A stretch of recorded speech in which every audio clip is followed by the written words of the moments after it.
Oke, kita ketemu lagi di Grid Bagus, bahasa gambar untuk semua. Materi yang akan kita sampaikan hari ini adalah materi akhir dari perspektif ya. Jadi kalau kita sudah belajar perspektif 1 titik hilang, 2 titik hilang, nah yang sekarang adalah perspektif 3 titik hilang ya, bahkan bisa 4, tapi kita mulainya dari 3 titik hilang. Nah, seperti apa itu? Nah, jadi sebetulnya ini fungsinya menggambar objek dengan 3 titik hilang itu untuk benda-benda yang sangat besar ya, yang kalau kita melihat contoh ketika saya melihat gedung yang tinggi banget gitu, nah ini ada titik hilang ketiga ya, bisa di atas dan bisa di bawah. Seperti apa? Nah ini pertama, untuk titik hilang ketiganya itu ada di atas, maka horizonnya kita simpan di bawah. Lalu ada objek yang sangat tinggi, misalkan ya, tingginya segini. Nah, objek ini adalah gedung yang tinggi, maka titik hilangnya adalah di kiri 1, di kanan 2, dan yang ketiga di atas. Gitu. Jadi ketika gambar garis yang ini ke titik hilang nih, lurusnya. Nah, lalu misalkan kita coba ya, 1 ke sini, 1 lagi ke sini. Nah titik yang ketiga di atas dia menarik garis gini. Oke, tahu. Nah jadi ini gambarnya bangunan yang sangat tinggi seperti sebuah monumen gitu. Jadinya gini nih, kalau kita melihat dengan mata buruk, mata kodok ya, dari bawah ya. Tuh, jadi ini titik hilang yang 1, kedua, dan ketiga. Jadi ada 3 titik hilang. Nah jadi kalau misalkan bangunan ini ada detailnya ya, misalkan ada jendela, nah, maka semua tarikannya ke sini semua.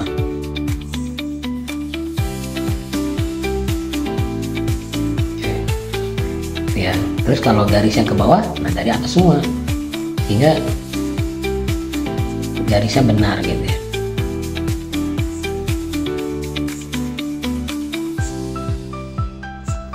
Itu contohnya ya. Nah itu ngikutin garis ke atas, begitupun garis yang ke sini ya.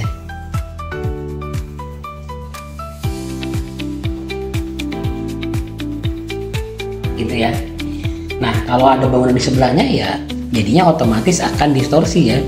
Kalau misalkan bangunannya satu gini, ini bangunan yang kedua nih, terus ini ke sana, ini ke sini, lalu 1 kali tarikan lagi.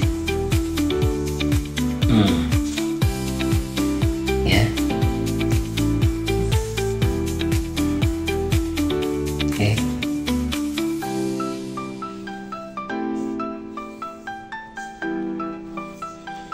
Nah, ya, bangunan yang kedua. Bangunan ketiga di sebelah sini, tetap titik hilang ketiganya dipakai. Ini tingginya misalkan sama di sini tuh. Oh, sepertinya bangunannya seperti mau jatuh ya, padahal ini saking mata kita ngelihat tinggi banget sehingga kesannya mengerucut ke 1 titik hilang di atas. Oke, jadi kalau ditebelin bangunannya akhirnya seperti ini.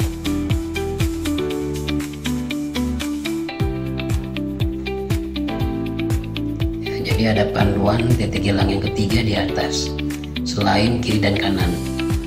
Oke ya, menarik ya sebetulnya 3 titik hilang. Nanti kalau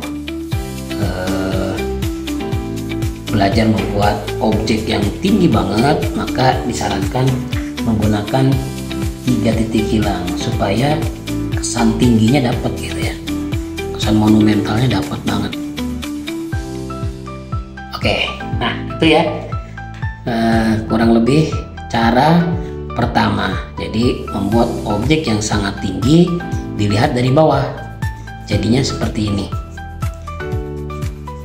Nah sekarang kebalikannya, kalau objeknya dilihat dari atas, bangunan yang sangat tinggi, maka horizonnya pindah ke atas ya.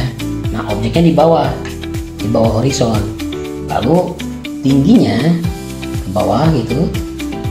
Nah, titik hilangnya di sini ya, kita terusin sampai sini ya. Oke, nah titik hilang pertama kan di kanan misalkan contoh ya, boleh di kiri juga.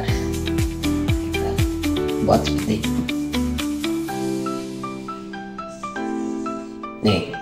Lalu bangunan ini tarik ke bawah, lalu tarik ke sini, Nah, ya, jadi bangunannya seperti ini ya.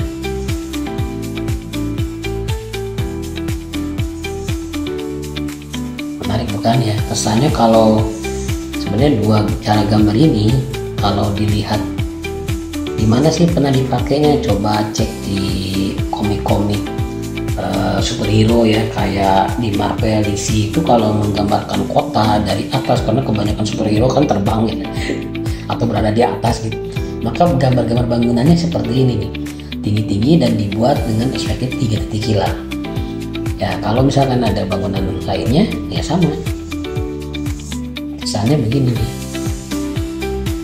ya.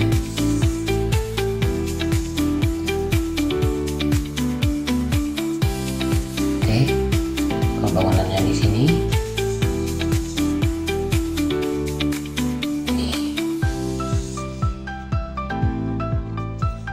ya. Jadi membayangkan yang di bawah sini tuh kayak apa, jalan raya atau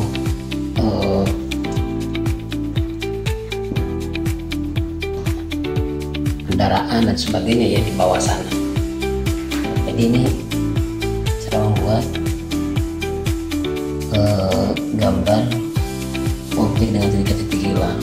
Gunanya apa? Nah, tadi gunanya untuk membuat kesan bahwa objek ini sangat tinggi, sangat monumental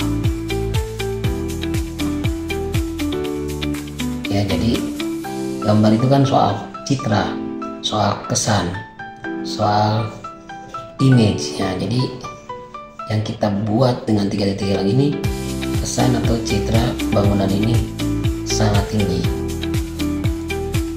Oke, ini bisa teman-teman coba ya, membuat apapun ya. Tapi bendanya emang harus bangunan besar? Enggak juga. Kalau teman-teman membuat objek biasa dengan 3 titik hilang, maka keunikannya adalah menjadi distorsi, dan kesannya yang ngelihat objek itu adalah makhluk yang kecil ya. Contoh, bagi semut melihat gelas aja itu bisa monumental sekali kan gitu. Sama seperti kita melihat bangunan yang sangat besar, kurang lebih begitu ya. Jadi sebetulnya sangat imajinatif itu kesannya ketika kita menggambar objek dengan 3 titik hilang ya. Pilihannya bisa tampak bawah seperti ini ya. Kalau tampak bawah berarti kan nih yang lihat nih di sini ya, manusia nih. Nah, kalau tampak atas berarti manusianya ada di atas sini ya. Lihat, rasanya objek tinggi sekali. Oke, jadi 3 titik hilang itu bisa disimpan di atas atau bisa disimpan di bawah di atas atau di bawah. Terus kapan 4 titik hilang dipakai? Nah, 4 titik hilang dipakai itu mungkin khusus pada saat contoh ya, gambar yang ini nih, gambar yang ini ternyata dia di tepi sungai, air, kolam, danau dan sebagainya, maka akan ada bayangan tuh di air di bawahnya, dan itu otomatis bentuknya akan pencerminan ya. Jadi akan ada titik hilang keempat, kebalikannya dari sini ya. Itu tuh kondisi yang kita membutuhkan 4 titik hilang. Tapi untuk hari ini ya, kita perkenalkan ada yang namanya perspektif 3 titik hilang, dan ini bisa digunakan menggambar objek yang sangat besar, sangat tinggi dan monumental ya. Jadi kesan yang ditimbulkannya sangat tinggi besar gitu, dan mungkin terjadi distorsi, tapi itulah yang menariknya. Terima kasih, sampai ketemu di materi Grid Bagus selanjutnya.